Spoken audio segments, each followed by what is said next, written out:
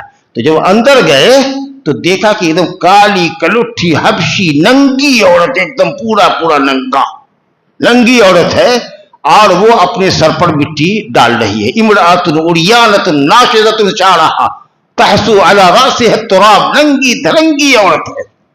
بس حضرت خالد تو جھپٹنے والے سپہ سالار اٹھے اور مارا، اس کو تلوار سے 2 ٹکڑا کر دیا. وہ دہائی دے رہی تھی، عزا عزا عزا کر رہی تھی. آپ نے خالد نے اس کو قتل کیا اور جو سب پیڑ تھا سب کو اکھاڑ کر کے سب کو ستیہ ناش کر دیا. جب آپ آئے، خالد آئے، تو نبی صاحب نے کہا ہاں اب کام تمام ہو گیا. تو 2 مشرکین کے 2 معبودوں کا تو حال سمجھ لیا. اور تیسرا کون ہے؟ منات. تو یہ منات تھا مدینہ سے مکہ کے راستے میں. اور کس جگہ میں؟ مشلل نام کی ایک وادی میں. قدید ایک جگہ ہے مکہ سے مدینہ آنے میں، جو قدید سے گاڑی گزرتی ہے. تو قدید کے پاس مشلل نامی جگہ میں یہ منات نام کا بت تھا. تو قبیلہ وہاں جو چلتا تھا مدینہ سے، اوس اور خزرج کا قبیلہ، تو یہ وہیں آ کر کے ٹھہرتا تھا. وہاں سے احرام باندھ کر کے آگے بڑھتا تھا اور اس کا طواف کرتا تھا اور وہاں پر خوب جانور ذبح کرتا تھا اور خون وہاں پر لیپ دیتا تھا، گوشت کو ٹانگ دیتا تھا. یہ سارا کام یہ کرتا. تو نبی صلی اللہ علیہ وسلم نے سعد بن زید الاشہلی، سعد بن زید الاشہلی، اشہل قبیلہ انصار کا، اوس اور خزرج کا قبیلہ خزرجی، کہا کہ وے بنو عبد الاشہل کے سعد بن زید الاشہلی، جاؤ اس کا کام تم تمام کر کے آؤ. اس بت کو قطیہ پانچہ تم کرو. خالد کو کہا کہ تم مکے کے رہو، تم جا کر کے عزا کا کام تمام کرو. مغیرہ بن شعبہ کو کہا کہ تم ہونے طائف کے رہو، ثقیف کے رہو، تم جا کر کے اپنے معبود کو ختم کر کے آؤ، یعنی اپنی قوم کے معبودوں کو. تو اللہ تعالیٰ کہتا ہے کہ بتائیے تو یہ لات منات عزا یہ سب کی کوئی ویلو ہے؟ جی یہ تمہارے نفع نقصان کے مالک ہے؟ یہ سب کی کوئی حیثیت ہے کہ تم نے اس کو معبود بنا رکھا ہے؟ افرأیتم اللات والعزی. اب یہ لات تو اللہ سے مؤنث بنایا. دیکھیے تو کتنے بڑے بدماش تھے. کہا اللہ ہے نا، اللہ کا نام اللہ، تو کہا کہ یہ لات ہے مؤنث. اللہ کا مؤنث بتائیے تو تھا آدمی مذکر بنا دیا اس کو مؤنث کا لات اللہ کے نام سے غیر اللہ کا نام لے لیا اور مؤنث کا نام لیا عزا عزیز سے مؤنث اور منات منان سے یہ عزیز اللہ اور منان یہ اللہ کے نام ہے اس سے مؤنث کا نام اپنے معبودوں کا انہوں نے اخذ کیا آپ سمجھ رہے ہیں اور دوسرا ہے اللات لت یلتو مانے ستو سالنا وہ آپ نے سمجھ لیا تو یہ تین معبود وہاں پر بڑے بڑے تھے نبی صلی اللہ علیہ وسلم نے فتح مکے کے ساتھ ان کا بھی کام تمام کروایا اب ماشاءاللہ کیا کہنا ہے جزیرۃ العرب سے کفر تم دبا کے بھاگا فتح مکہ کے بعد مسلمان جو قدر جو اسلام میں داخل ہونے لگے قبائل اور آپ کا دنیا سے انتقال ہوا کب جبکہ پورا جزیرہ عرب اسلام کے نغمے سے معمور تھا اور ہر طرف اسلام کا پھڑیرا لہرا رہا تھا اللہ تعالیٰ فرماتا ہے الکم الذکر ولہ الانثی تمہارے لیے مذکر ہو اور اللہ کے لیے مؤنث ہو کتنے بڑے نادان ہو تم اللہ کے لیے بیٹیاں ثابت کرتے ہو فرشتوں کو اللہ کی بیٹیاں کہتے ہو سنا نہیں کل بھی تو سنا ہے پرسوں بھی سنا ارے اللہ کو اولاد کی کیا ضرورت ہے ساری کائنات تو اس کی غلام ہے اس کی مخلوق ہے لیکن اگر چلو تھوڑی دیر کے لیے مان لیں تو اللہ سب سے اعلیٰ اور برتر ہے تو اولاد میں بیٹی اور بیٹا میں برتر کون ہے بیٹا نا تو اللہ کو برتر کو برتر دو تم ادنا ہو تو ادنا لو تم بیٹی لو اللہ کو بیٹا دو نہیں یہ نہیں ہونا چاہیے تقسیم بولیے بھائی یہی نہیں تقسیم ہونی چاہیے کہ اللہ اعلیٰ ہے تو بیٹا اگر اعلیٰ ہے تو اعلیٰ کو اعلیٰ دو اور ادنا ہو تم تو تم ادنا لو چلو انصاف کہو گے کہ نہیں انصافے کریں گے اللہ اور بندہ دونوں برابر رہیں گے تو بیٹا اگر تم کو چاہیے تو اللہ کے لیے بھی بیٹا ثابت کرو اور اگر بیٹا بیٹی دونوں تم کو چاہیے تو دونوں ثابت کرو تب نہیں انصاف ہوگا لیکن یہ کیا بات ہوئی کہ بندے ہو کر کے تم اعلیٰ بن گئے اور اللہ کو اپنے سے گھٹیا اور ادنا کر دیا کہ ہمارے لیے تو بیٹا مگر اللہ کے لیے فرشتے بیٹیاں یہی انصاف ہے ارے اللہ کے لیے تو اولاد ہے ہی نہیں متخذ اللہ من ولد اللہ کو کوئی اولاد ہی نہیں ہے لیکن تمہاری عقل پر ماتم کرنے کو جی چاہ رہا ہے یہ ہم کہہ رہے ہیں کہ تمہاری عقل قابل مذمت ہے کہ تم نے اگر فیصلہ بھی کیا تو کتنا ظالمانہ فیصلہ کیا کہ اپنے لیے بیٹا پسند کیا اور اللہ کے لیے بیٹیاں اور فرشتوں کو بیٹیاں کہا جیسا کہ مشرکین کہتے تھے الکم الذکر ہو تمہارے لیے بیٹا اور ان کے لیے بیٹیاں اس کے لیے بیٹی تل کا اذن قسمت الضیزہ یہ تقسیم تو ظالمانہ تقسیم ہے ان ہی الا اسماء سمیتموها انتم وآباؤکم ما انزل اللہ بہا من سلطان یہ جو تم نے ان سب کو معبود بنا رکھا ہے اپنے ہاتھوں کے تراشیدہ بتوں کو جو تم نے معبود بنا رکھا ہے نفع کا مالک سمجھا ہے اولاد دینے والا سمجھا ہے اور ان کو معبود سمجھا ہے یہ بس ایسے ہی نام ہے تمہارے جو تم نے اور تمہارے باپ داداؤں نے رکھے ہیں یہ معبود نہیں ہو سکتے یہ نام ہے محض نام ہے کوئی دلیل اللہ نے نہیں اتاری کہ اللہ کے علاوہ کائنات میں کوئی دوسرا بھی معبود ہے اور مشکل کشا ہے تم صرف وہم اور باطل خیالات کے پیچھے پڑے ہوئے ہو اور جو تمہارا نفس کہتا ہے اور جو شیطان کہتا ہے اس کی پیروی کرتے وَلَقَدْ جَاءَهُم مِّن رَّبِّهُمُ الْهُدَىٰ اور تمہارے پاس تمہارے رب تعالیٰ کی طرف سے ہدایت آ چکی قرآن اور حدیث آ چکا ہے نبی کریم اکرم محمد صلی اللہ علیہ وسلم آ چکے ہیں اور یہ اتنی واضح روشن ہدایت کو چھوڑ کر کے تم لات عزا اور منات کی پوجا کرتے ہو پاکھنڈیوں کی پوجا کرتے ہو کہتے تھے کیا تھے کہ ہم ان لوگوں کو اس لیے پوجا کرتے اس لیے چڑھاوا چڑھاتے ہیں کہ یہ اللہ تعالیٰ کے پاس ہماری سفارش کریں گے ہم کو ہماری آرزویں پوری کروا دیں گے ہم کو اولاد دلوا دیں گے ہم کو یہ کریں گے یہ تمنا ہے ہر انسان کے لیے اس کی ہر تمنا پوری ہوتی ہے یہ خواب تمہارا خواب ہی رہ جائے گا اللہ تعالیٰ کہتا ہے ام للانسان ما تمنا کیا انسان کے لیے وہی سب کچھ ہے جس کی وہ تمنا کرے ایسا کبھی ہوا ہے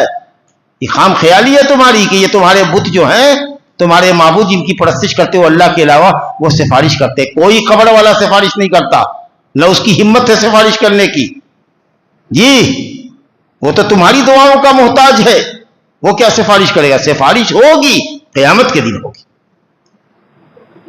نہ کسی بت کی سفارش ہوگی نہ کسی قبر والے کی سفارش ہوگی جی ہاں زندے سے دعا کرواؤ کوئی صالح آدمی ہے نیک ہے کہو ہمارے لیے دعا کر دیجیے وہ بھی نہیں کہنا چاہیے علی نے کہا کہ اپنی دعا آپ کرو تم اپنے لیے جتنا رو گے گر گراؤ گے اللہ کے سامنے کوئی تمہارے لیے اتنا نہیں دعا کرے گا لیکن چلو تو بہرحال کہا گیا کہ صاحب یہ تمنا کرتے ہیں ان کی تمنا پوری نہیں ہونے والی ہے